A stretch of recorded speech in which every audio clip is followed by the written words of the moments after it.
Hi guys, welcome to my All for Science channel. Sorry for the clickbait title, but if you are here, please hear me out.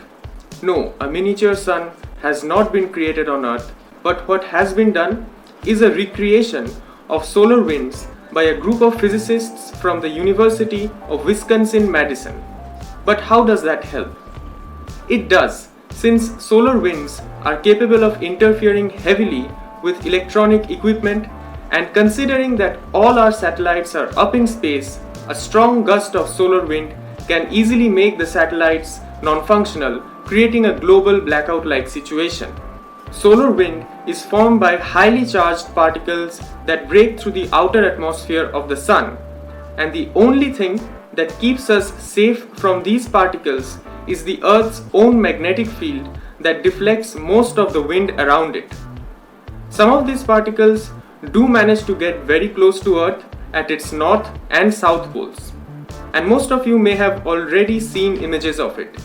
Pictures of skies producing a myriad of changing colors in phenomena popularly known as the aurora borealis and the aurora australis. So studying solar wind is important, and the team has been able to mimic solar winds in the laboratory here on Earth. For this, they have used a 3-meter wide hollow sphere called the Big Red Ball. Inside the ball, they have created conditions to create plasma, which is also what is present in the sun. Plasma is a highly energetic state of matter made of ionized gas. They filled up the ball with helium gas and then knocked the electrons out of it, which is a fancy way of saying that the gas was ionized. After that, they applied a magnetic field and electric current to set the plasma spinning. This imitates what happens inside the sun, where the plasma spins due to the sun spinning. With several probes placed inside the ball, the researchers were now able to study solar wind in 3 dimensions. They observed that the magnetic field did take the form of Parker spiral, which is exactly what the sun's magnetic field extending into the solar system is shaped like, twisted by the solar wind dynamics. The Parker spiral is kind of helical in shape and looks like this.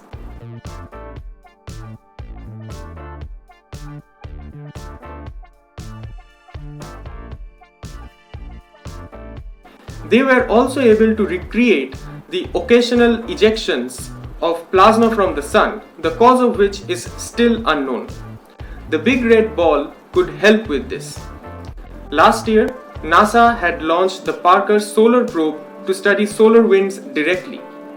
This team is not hoping that the Big Red Ball is going to replace such space and satellite missions like the Parker Solar Probe, but insists that data from both measurements made here on Earth as well as in space can be made to complement each other to study the fundamental physics of solar winds.